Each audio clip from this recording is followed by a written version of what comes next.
paz fraterna a todos. Bendito seja o Eterno.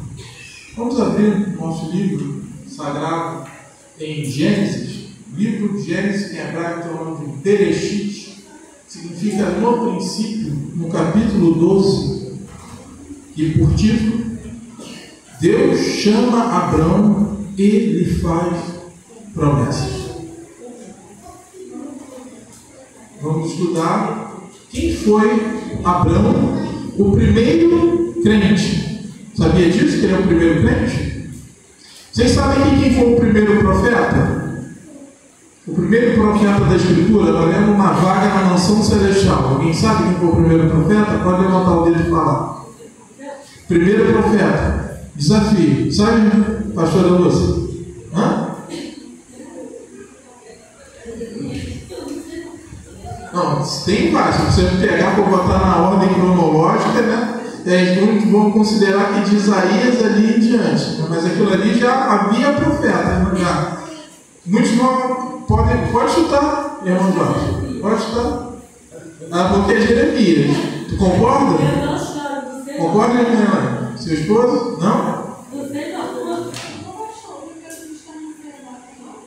Enoque? Não. Cristão só. Cristão é novo. Cristão tem quase 2000 anos só. Enoque, ele já foi depois da era de Adão, lá, a hora que complicou a vida lá.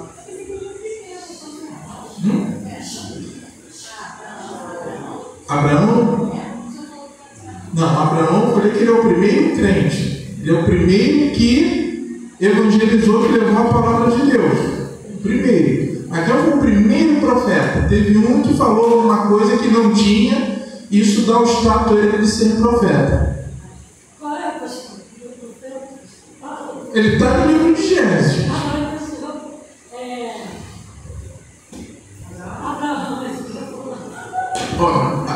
Já tinha gente antes de Abraão. Alguém? Mais uma chance. Antes de Abraão? Antes ainda de Abraão. Noé. Veja. Então, Noé, porque ele vai ser o primeiro profeta. Não, Sodoma e Gomorra, olha depois, pastora. Sodoma e Gomorra. Não, Sodoma e Gomorra é na época de Abraão e Ló. Não, foi sobre o dilúvio. Foi sobre o dilúvio. Ele ganha o status de profeta, por quê? Porque no momento que foi dada a ordem a ele de fazer a arca, ele começou a profetizar sobre chuva. Ele falou: vai vir um grande uma grande inundação sobre a terra. E até então não acontecia. Ele falou aquela palavra durante 120 anos pregando. Olha só, 120 anos pregando. Aí ele vai começar a fazer a arca. E ali vai dar também origem à pregação. O primeiro pregador vai fazer a primeira pregação pública discursando. Ele vai levantar lá, está pregando, e o pessoal está passando para gente, se arrependa, porque está vindo um grande dilúvio sobre a terra. E o pessoal: o que é isso, dilúvio? Vai vir chuva. Nós só conhecemos as águas que vêm de baixo, mas as águas que vão vir sobre a terra serão as águas que vêm dos céus. Isso deu o estado de profeta e também de primeiro pregador, porque a pregação ela tem origem quando ele trabalhava e discursava ao mesmo tempo. E além disso, ele ainda tem um outro status, sabe qual é? Primeiro construtor naval. Foi o primeiro que fez uma embarcação perfeita para levar uma galera de arrepiar. Imagina, leva um elefante, sobrou os animais que vivem na água, mas todos os outros animais que vivem no campo réptil, todos eles entraram na arca. E ali vai transcender a descendência de Noé para o novo mundo. Por que ele foi chamado? Porque ele era justo. Havia na época dele 4,5 milhões de pessoas e somente um era justo. Aí tinha uma condição. ela mencionou Enoque. Enoque já estava andando na pista, vendo aquela parada toda se corrompendo, e os anjos falaram com ele: só podemos destruir a terra quando houver 1000 anos, quando tiver 10 gerações. E ele era justo, e o descendente de Enoque vem a ser Noé, que era justo. Então a justiça andava com eles e o temor de Deus. E quando ele sai da arca, vai se construir uma nova terra, um novo mundo. Até então, antes do dilúvio, crianças vão ficar quietinhos. Antes do dilúvio, as terras não tinham nome, não havia nome de países. O primeiro país, a primeira terra que ganhou nome foi Shinar. Foi a terra onde foi construída a Torre de Babel. O primeiro nome que foi dado à terra. E ali a terra se corrompe e volta aquela nostalgia do mundo antigo. E Deus, mais uma vez, vai precisar de um justo para salvar a humanidade. Está vendo que sempre Deus tem alguém disponível para trabalhar. E na época da Torre de Babel, já havia quase 10 milhões de pessoas na Terra. O pessoal dava a luz que era uma beleza, tinha muita gente. Depois de 300 anos no dilúvio, o pessoal estava ainda firme e forte na natalidade na Terra. E ali nasce Abrão, que era descendente de Noé, e também descendente do primeiro filho de Noé, Sem. E ele, os pais dele, antes dele nascer, Terá, já ouviu o nome do pai dele? Terá. Alguém sabe o nome da mãe de Abrão? Não menciona, né? Mas a Torá fala que o nome dela é Amata. Amata, a mãe de Abraão. Ela era fiel a Deus e ela era crente. E o pai dele, quando chega na terra dos caldeus, ele se corrompe. Ele se corrompe porque ele chega com poucas ovelhas, com poucos servos, aliás, sem servos, poucas ovelhas, pouca fazenda, e ali ele vai ganhar a vida e vai ser um homem famoso e milionário. Como? Ele vai começar a fazer ídolos, começar a fazer deuses, e vai botar o pessoal para adorar. Crianças. E toda aquela terra já estava corrompida e vai se corromper muito mais com os deuses que ele vai fabricar. E os filhos vão crescer e vão ver o pai fazendo deuses para o império da Babilônia. Aí vai chegar um determinado tempo, Abrão vai crescer vendo aquilo tudo, e a mãe dele sempre fala para ele: filho, os nossos ancestrais acreditam num Deus invisível. Só que o pai falava mais alto: nós precisamos de ganhar dinheiro. E ele tinha 3 filhos. Ele tinha Abrão, Naor e Harã, que era pai de Ló, que a Bíblia não menciona. E ali, quando Abrão já está com 27 anos, ele entra dentro de uma sala onde tinha vários deuses, e tinha um deus grandão chamado Marduk. E no momento que ele chega ali dentro, ele se ajoelha e ora aqueles deuses, e ele pede uma resposta. Só que não houve nenhuma palavra. Estava à noite, uma madrugada, e ficou aquele silêncio. E ele, mediante aquela situação, ele queria um relacionamento com Deus e ele não encontrou naquela sala, ele decide quebrar os deuses. Ele fica enfurecido e vai quebrar todos os deuses. E no momento que ele vai quebrando os deuses, vai tendo aquele barulho, né? Quando a pedra, a argila vai batendo no chão, dando aquele barulho, e o seu pai e seus irmãos vão correndo até lá segurar ele e falam: que isso, cara? O que está acontecendo, irmão? Bom, você está quebrando os deuses, nós adoramos, nós vendemos, isso vai dar um problema seríssimo. E ele fala: não, os deuses, eles se degradaram entre si, e somente Marduk, que é o maior, que é o líder do panteão, sobreviveu. E o pai dele vai falar assim: você está mentindo, porque eles não podem se mover do local que eles se encontram. E ele fala para o pai: em qual é o sentido de você adorar um Deus que não pode ir a teu favor? E o pai dele falou: então você vai ser entregue agora à corte do rei da Babilônia, e você vai responder o processo sobre a destruição dos deuses. O próprio pai dele, a vizinhança chegou, pegou ele e leva ele preso. e ele foi julgado em praça pública. Vocês já ouviram falar da Inquisição? A Inquisição que mataram vários judeus na Espanha, em Portugal, no século XVI, XVII, tinha a Santa Inquisição. Como meus parentes chegaram aqui? Por causa da Santa Inquisição. Quem era judeu na Espanha e Portugal era denunciado, e lá tínhamos a opção: a gente vira cristão católico ou vamos morrer na fogueira. As mulheres que tinham sabedoria, que eram curandeiras, chamavam de bruxas, né? Que a gente fala em bruxas, a gente pensa logo que é uma coisa ruim. Mas a bruxa significa mulheres sábias, mulheres curandeiras. Elas iam para a fogueira. E ali houve o primeiro registro de uma fogueira inquisitorial. Foi em Ur dos Caldeus. Fizeram uma fogueira e ali colocaram Abrão, né, amarrado numa estaca para atacar fogo, e eles falaram: vamos ver se esse Deus que ele está indo atrás, que ele está se relacionando, vai realmente salvar ele dessa fogueira. Ele amarrado na estaca, sem poder se mover, sem ninguém para poder salvá-lo, e ali o irmão dele mais novo fala para aquele pessoal: olha, se esse Deus invisível salvar meu irmão dessa fogueira, eu vou ser crente dele, eu vou adorar ele em espírito e verdade. E ali, na hora que tocaram o fogo, né, o combustível pegou fogo muito rápido. No momento que o fogo subiu, uma fonte de água minou e cobriu o fogo. Ele desatou Abrão, que estava preso, e ele saiu andando do meio do fogo, do meio da fogueira.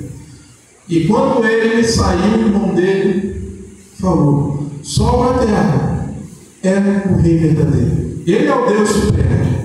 E ali, rapidamente, ele é morto. No momento que ele morre, Abrão vai embora.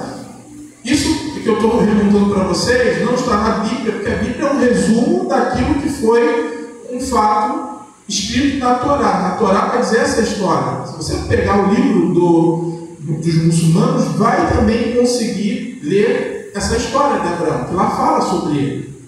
E nessa hora que ele sai, naquele momento que o pessoal viu o milagre de Deus, sabe o que aconteceu? Temor. Mas muitas pessoas veem o milagre de Deus no momento que Deus opera, mas quando sai da presença de Deus, perde o temor e volta o dia seguinte e esquece daquilo que houve. Né? Vamos ver isso lá também na época de Elias, quando Elias fez o fogo descer do céu, não foi? Do holocausto. O que ele fez? Consumiu o holocausto, ele deu ordem para matar os profetas de Baal, mas logo depois que acabou aquela euforia, todo mundo se voltou para Deus e no mês seguinte estava todo mundo desviado de novo. Foi o que aconteceu naquele momento. E ele saiu correndo, entrou numa caverna e ficou lá durante 13 anos. Tu imagina um rapaz com 27 anos, entra numa caverna, fuga e fica ali 13 anos. E em determinado momento o pai dele, na Bíblia vai dizer que o pai dele vai sair da terra de Ur dos Caldeus e vai para uma outra terra e vai dar o nome de Padã-Arã. E lá, o que ele vai fazer?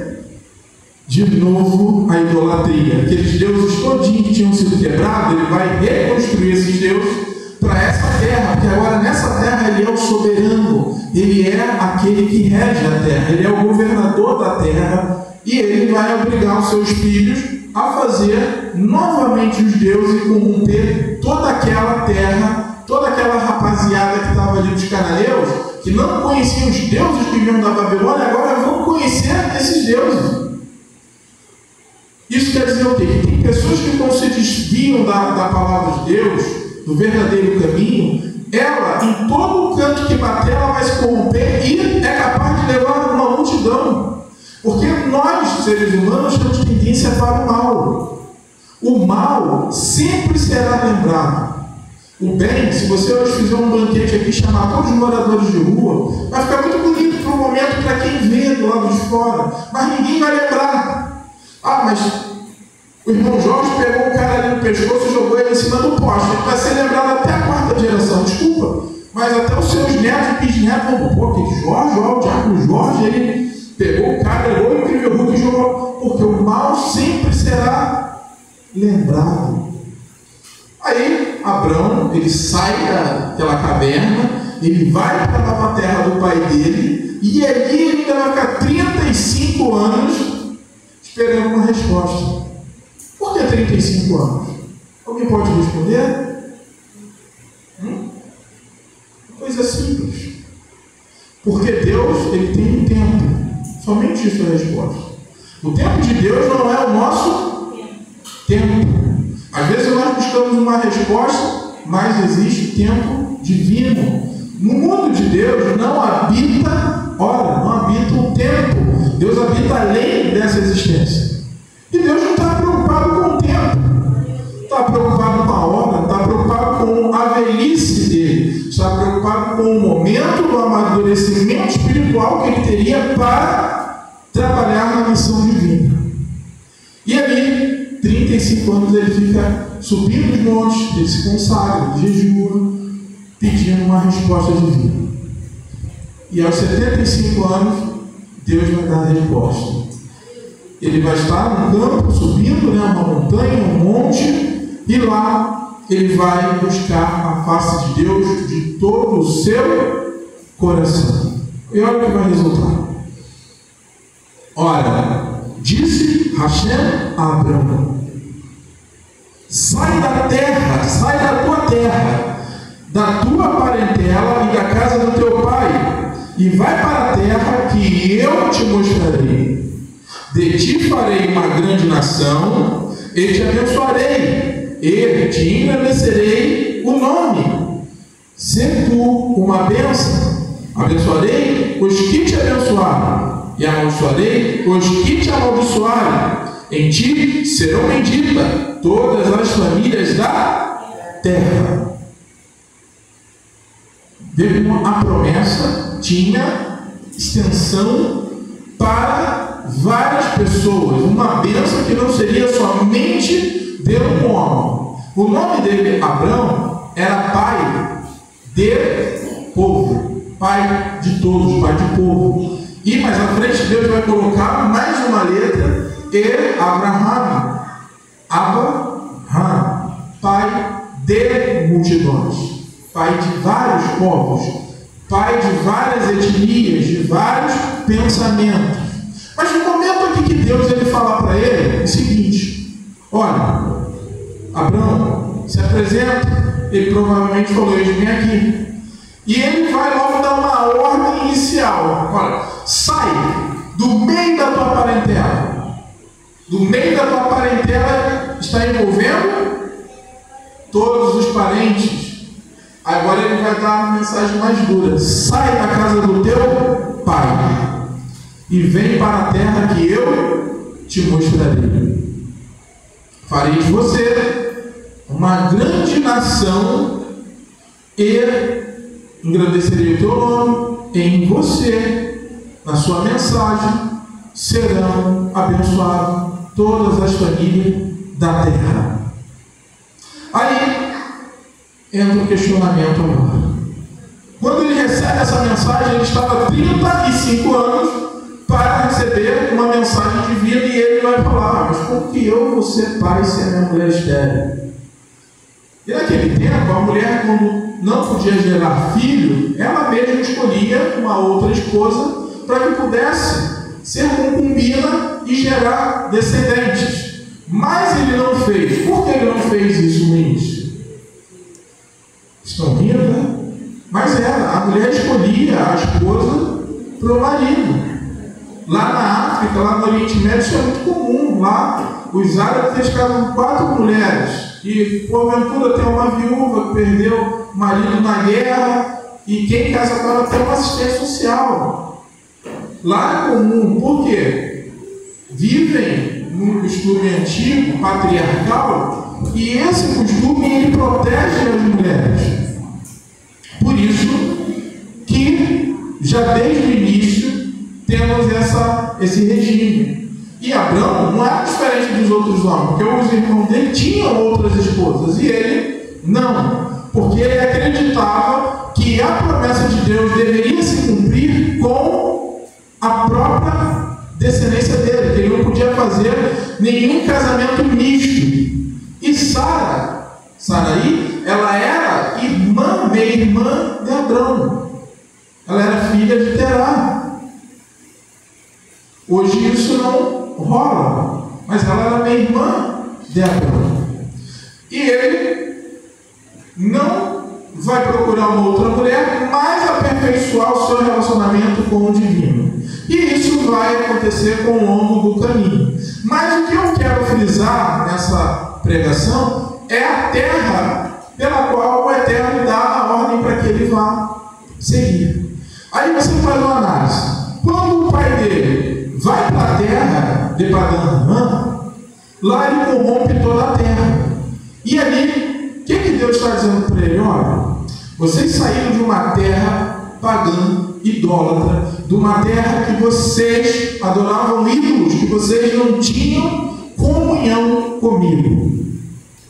Porém, vocês agora nessa terra estão reproduzindo toda aquela maldade, toda aquela idolatria do passado.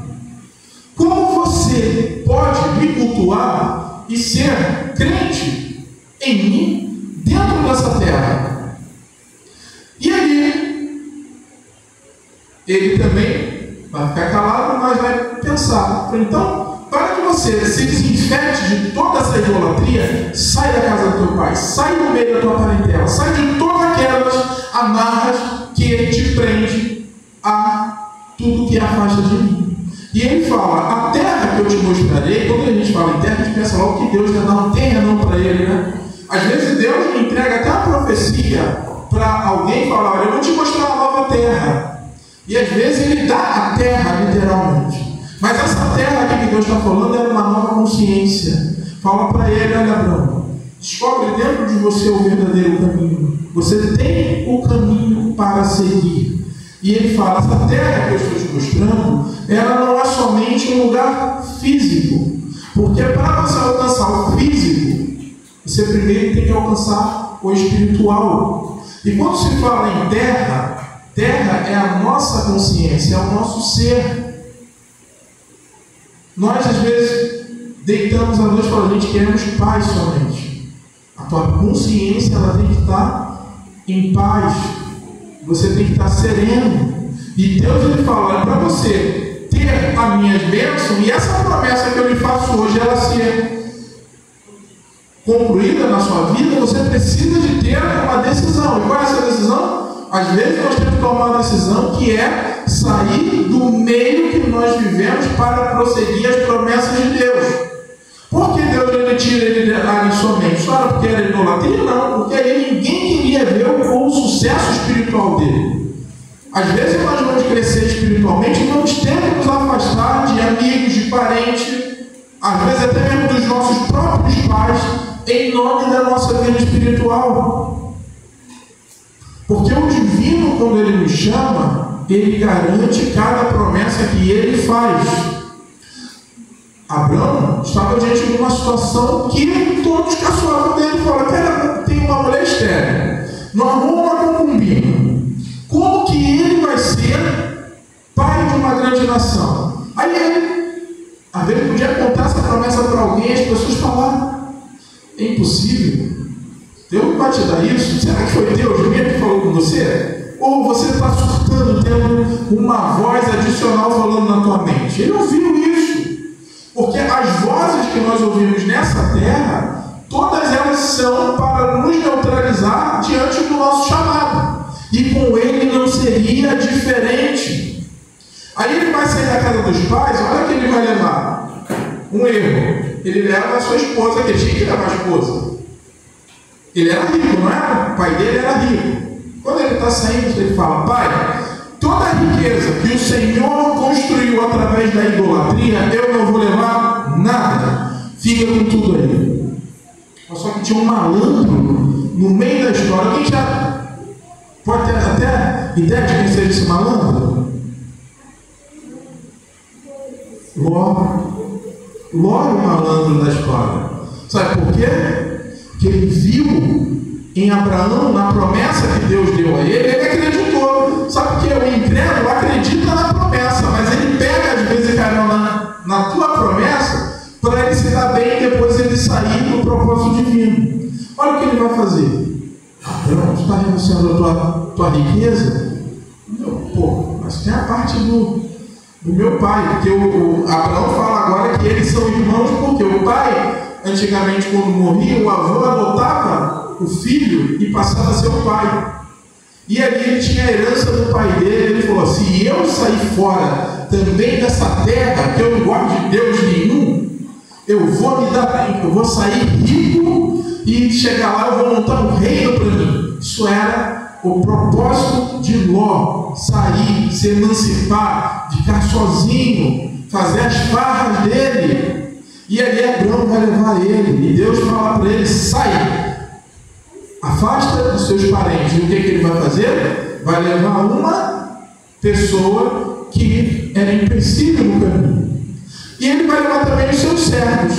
Os servos dele, que ele tinha muitos servos, que a Bíblia vai falar, os servos que ele adquiriu na terra, ele vai levar. Só que qual é a diferença do parente para o servo? Alguém sabe?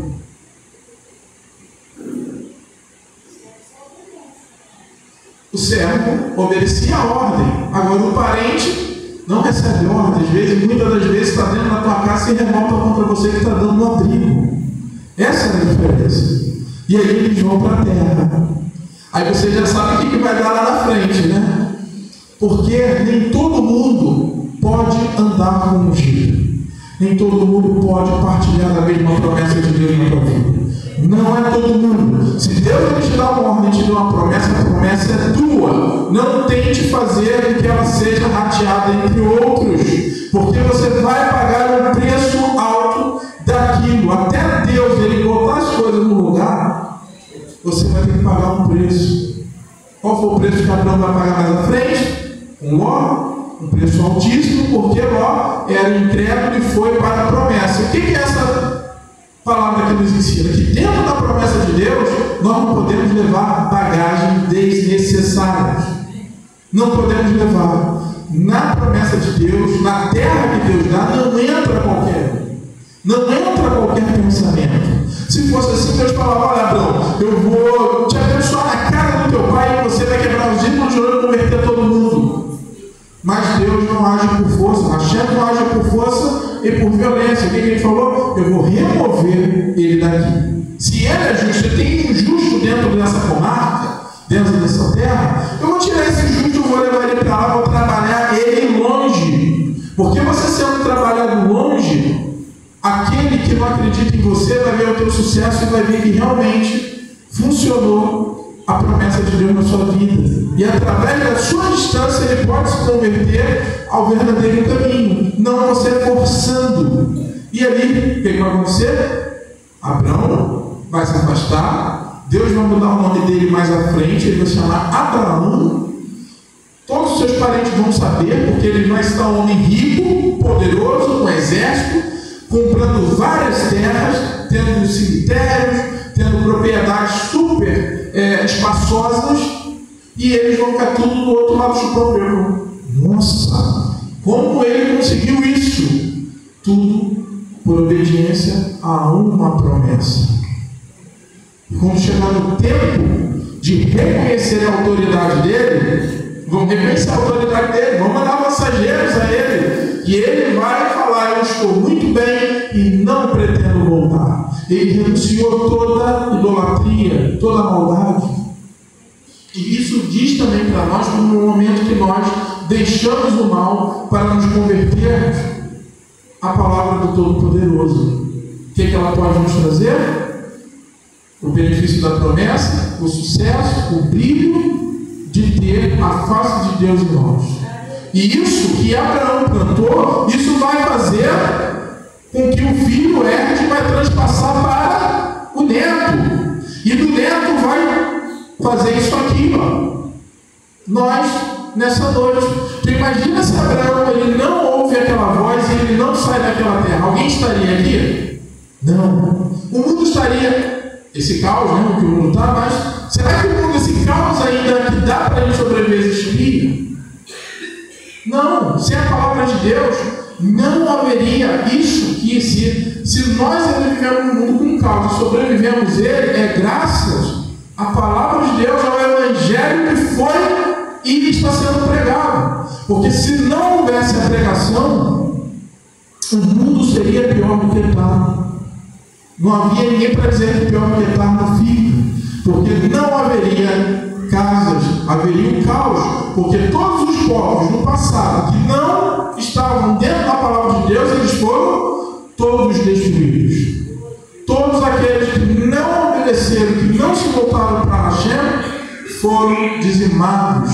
E não há memória dos seus deuses, não há mais memória daquele povo. A gente lê, está escrito, a gente faz uma exegese, uma hermenêutica, um estudo aprofundado, mas se a gente for pegar e estudar o que aqueles povos faziam, não fazia nada que agradava a Deus. E tinham leis próprias, mas não tinha o Espírito, não tinha a garantia de uma promessa. E Abraão sai da idolatria para uma nova consciência, para uma expansão do pensamento, onde ele agora, naquela terra, ele vai ser não o comandado pelos ídolos, mas ele era um influencer. Sabia disso? Que ele influenciou os cananeus, vários povos que moravam ali com ele, lá no Carvalho de Mande, quando ele vai comprar, tinha aquele pessoal lá todo idólatra, mas quando ele chega com o culto do único Deus, aquele pessoal vai todo mundo ser congregado dele. No momento que ele está para fazer o seu culto, na sexta-feira, antes do pôr do sol, ele já está arrumando o pessoal para todo mundo adorar. Tem relatos sobre isso. Ele foi para uma terra que ele levou uma consciência divina nova, que não era conhecida, e ele faz com que aquela gente passe a conhecer o Deus Todo-Poderoso. E isso é o nosso sentido de vida. O nosso chamado é para que a gente venhamos a influenciar as pessoas, não ser influenciado pelos ídolos por qualquer outra coisa que ela nos apresente.